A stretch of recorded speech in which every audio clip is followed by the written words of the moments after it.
Hey there. Hope you're having a great day. I am having an amazing day. Can you hear background music? My neighbor is playing guitar, like has been playing guitar for the last couple hours or so. And it's so beautiful, such an amazing freestyle. And I was waving at them and they also waved at me and I was like, oh my god, oh my god. And my inner child is like, I want to join. Can I ask them to teach me? And I'm like, oh no, this is no contact situation, we can't. And then I was like, maybe I can join with my synthesizer. But I'm like, but I can't play, I don't know how to play. And I was like, no, I still want to join.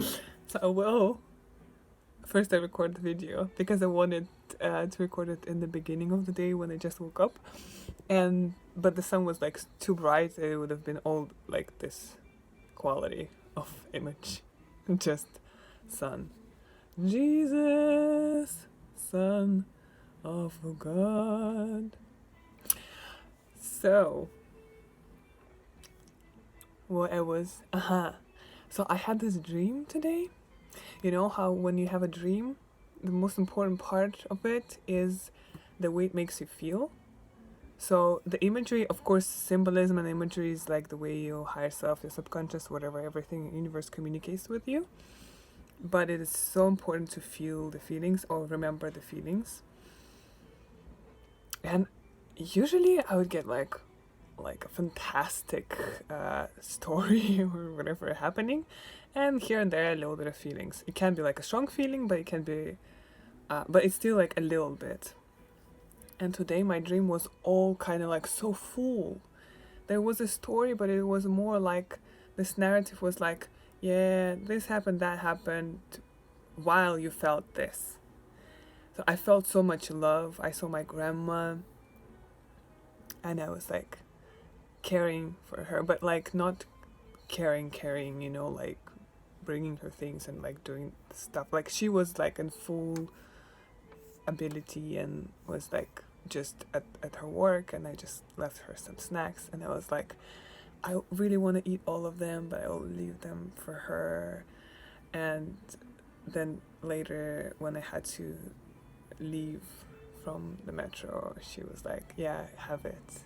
And like this exchange of love, like, you know, the small gestures, what we do for each other, but what it actually means, you know, like loving gesture is not, yes, of course I would, you know, there are people I would give my life for, there are people that I would do anything for, there are very many people that I care deeply about.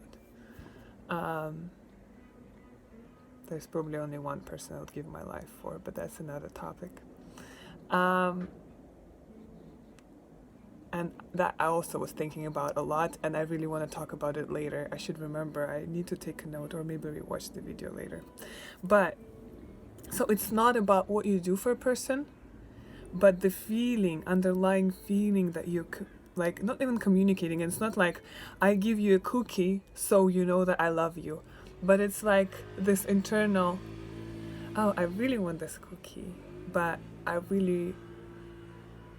want you to have it more than I want to have it myself.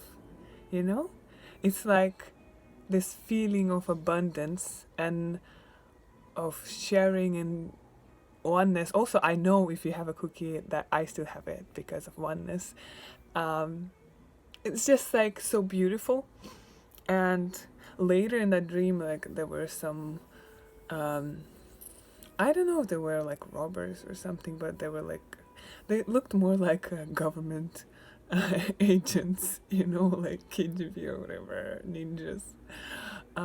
So they were like trying to be rude to me and like accusing me of things, and I was like, what? And I was like not in the mood to even argue or do anything, as if I'm only in the mood to argue when it's a philosophical discussion.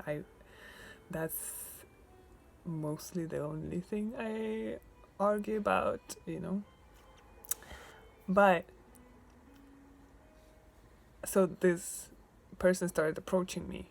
This dude was like less than height than me and was very dense. I could see like the muscles and the bones, like kind of small frame, but like looking very heavy. And I was so kind of annoyed and done with all of that. It was like I threw him on the ground. Like with my one hand, I just like threw him. And I was like, I didn't expect to be so strong. I believed I was not strong enough to do that, but I was hoping that I can do it anyway. And that's when I was like recording my dream, when I was voicing that, I was like, yeah.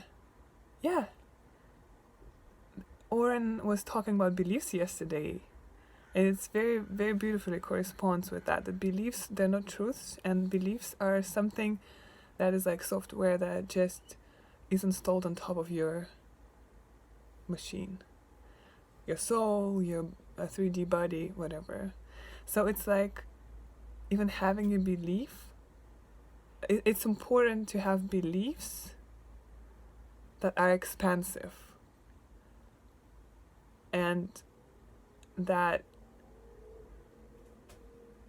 kind of allow for your old belief to fall away, for restrictive belief to fall away. So it's like you're open for something bigger, and that lets you overthrow the previous limit.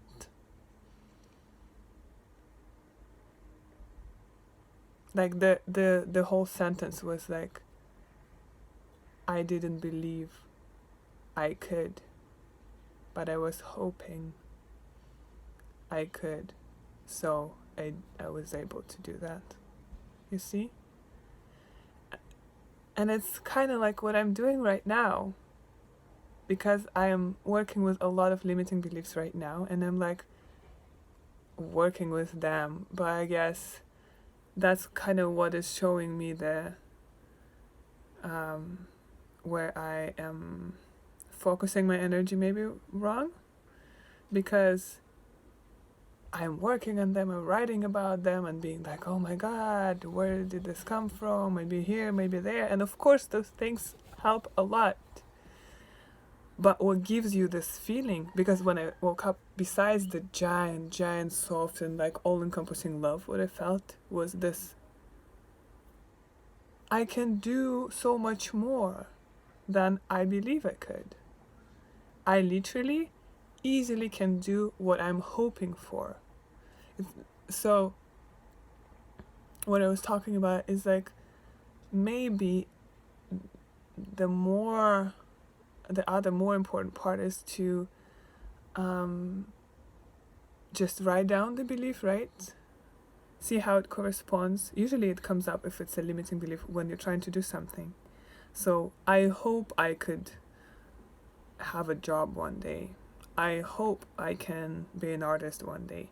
And it really shows in my life as like it has been working like that, that things that I hope for, aka don't believe I could have, but I really wish for, actually things that I really want to do. And there's literally nothing stopping you from that besides that belief that you cannot have it. So when you do face those beliefs, or when you face the hopes, right? It's like not two sides, but they're like a reflection of each other, like yin and yang, you know? When you face this belief, think, what is the other part that I'm hoping for by having this negative thought? I will never get better means I hope I will get better one day. Change it to I will get better. I know. I'm already better. There. I might not see it physically yet, you know, because it takes time to integrate everything and get used to new patterns. But it's already happening.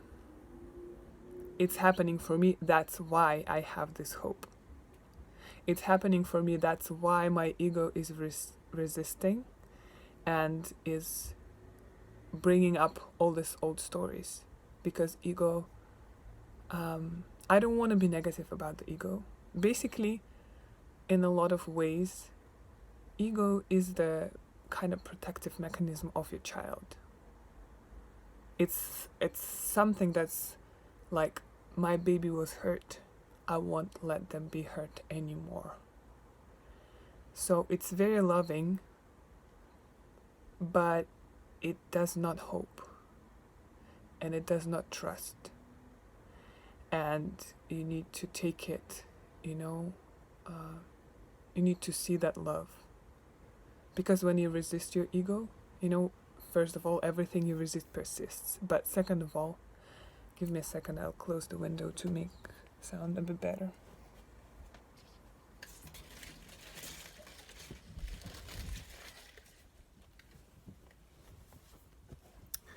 So don't resist what you don't want to get stronger. But secondly, the reason itself that ego exists is because in certain moments your child did not get enough love. So the only way to dissolve it, or like